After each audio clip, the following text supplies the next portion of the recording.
We will now move to the motion before the House this evening, which is, this House believes Britain should be ashamed of Churchill.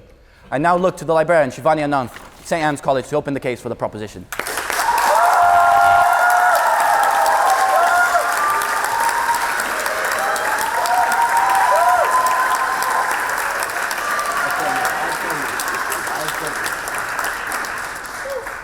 Thank you, Mr. President. And before I start my argument tonight, I would like to thank you for the opportunity for allowing me to speak in such an important and powerful debate, as well as congratulate you on such a stellar term thus far.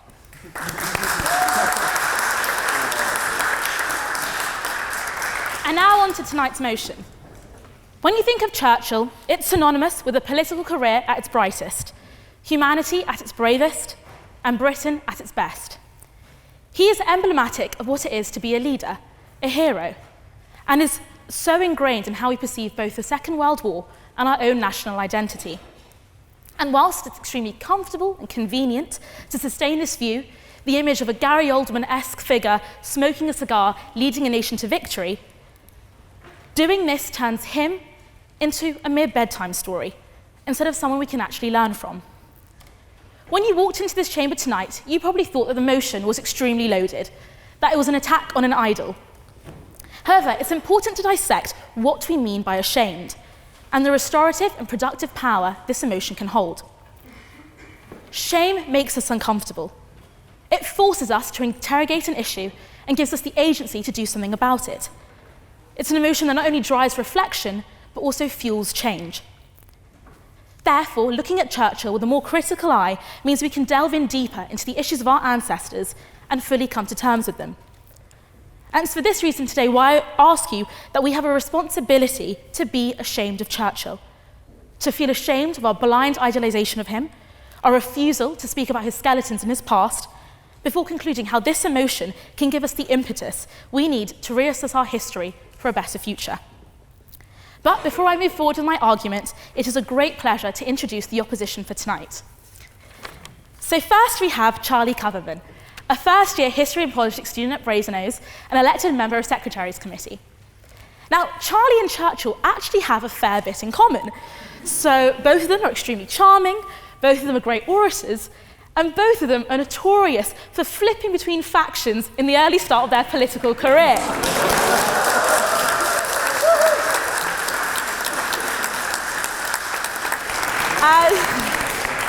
And whilst I can't comment on Charlie's future in the Union, what I can say is that he has been a wonderful member of committee, and it's a joy to debate against one of our sparkiest secchies. We're also joined by Sir Nicholas Soames, a Conservative MP for Mid-Sussex since 1983 and the grandson of Sir Winston Churchill. Having held the office of both Minister of State for the Armed Forces and Shadow Secretary of State for Defence, Sir Nicholas has had a wholly impressive career in British politics, and it's a true honour to be debating against him tonight. We're also joined by Miss Geisler Stewart, who is the chairwoman of the Vote Leave Campaign Committee. Having served as an MP for Birmingham for almost 20 years, Miss Stewart is now chair of Change Britain. And finally, we have Miss Sonia Purnell, author of both Clementine, The Life of Mrs. Winston Churchill, and First Lady, The Life and Wars of Clementine Churchill, who's also a political commentator from The Guardian. I'm extremely to hear both your views on the motion, and I can only wish to be as well versed in this subject as you are. Mr. President, these are your speakers, and they are most welcome.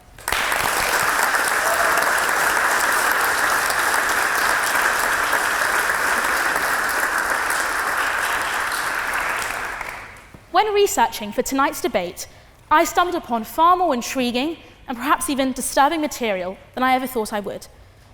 Of visions where Churchill wasn't a revered template of courage, where he wasn't a pillar of inspiration. No, I found accounts where he conceded to the fate of the Red Indians of America as being lost to a stronger race, a higher grade race, a more worldly wise race. Of accounts where he labelled the Jewish community as incorrigible aliens, and an account where he favoured the use of poison gas against Afghans and Kurds, who he deemed to be uncivilized tribes. And so, of course, you can imagine, after this research, I struggled to understand for a while, why has Churchill been held in such an immune pedestal in the halls of history? And why do we choose to blindly glorify a man that has more flaws than most? And I realised, we revere Churchill because we can't revere abstract ideas. We can't really build a statue against fascism or one that celebrates the ascendancy of democracy. Instead, what we can do is construct an easy, malleable vision of a man whom we can print our own ideas of national success and solidarity onto.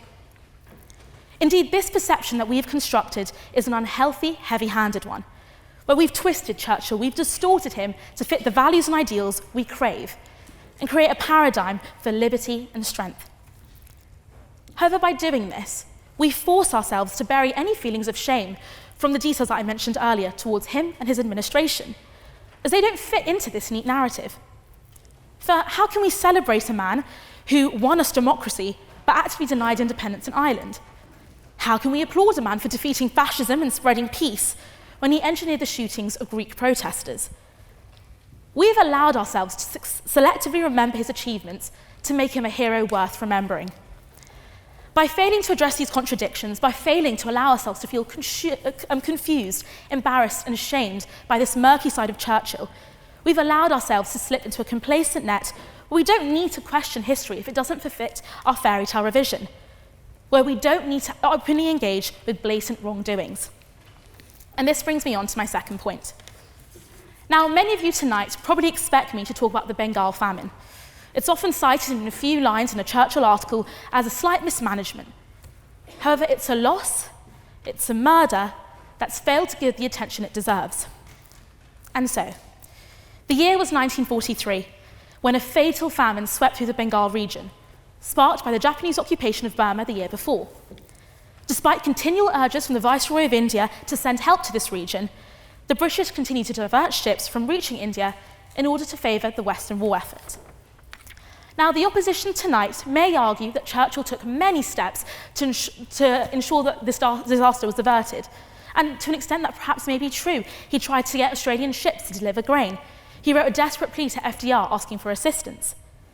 However, even if we were to follow this narrative, this argument that reduces Churchill's role in this disaster as being a man who tried to help but couldn't, that's not good enough. He wasn't good enough. For with these vain attempts to alleviate Bengal out of tragedy also came a blatant prioritisation of the Western world and a direct aversion to fully commit resources and attention away from a nation that was declining by the day. A fact that Churchill actually seemed pretty indifferent about. When the Secretary of State of India requested food stock to relieve the famine, Churchill remarked, "If food is scarce, why isn't Gandhi dead yet?"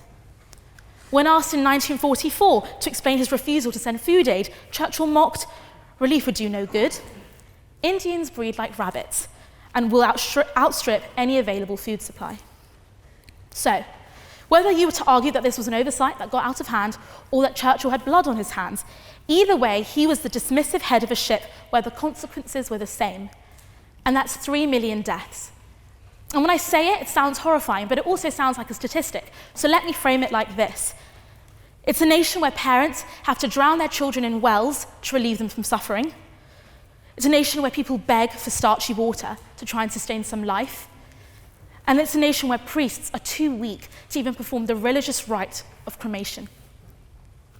I would go on, but I can already feel the air of this chamber to be slightly pricked with tension. And this feeling, one where there's a lump in our throats, where there's goosebumps on our skin, the internal wave that tells us something's not right, this is shame. And what I refuse to let happen tonight, ladies and gentlemen, is for us to mask this feeling by thinking of all the greater good that Churchill did. Because the feeling of shame shouldn't be one that's dictated by a weighing scale. We shouldn't allow ourselves to justify a tragedy by another victory. Because doing that pardoning, that rationalization, it demeans, diminishes, and devalues all those that perished under the same fearless leader where many others survived and thrived. And that's the main crux of what I want you to take home tonight. It's the feeling that being ashamed of Churchill really doesn't have to be a binary one, where it taints a man who I agree did extremely great things for our nation.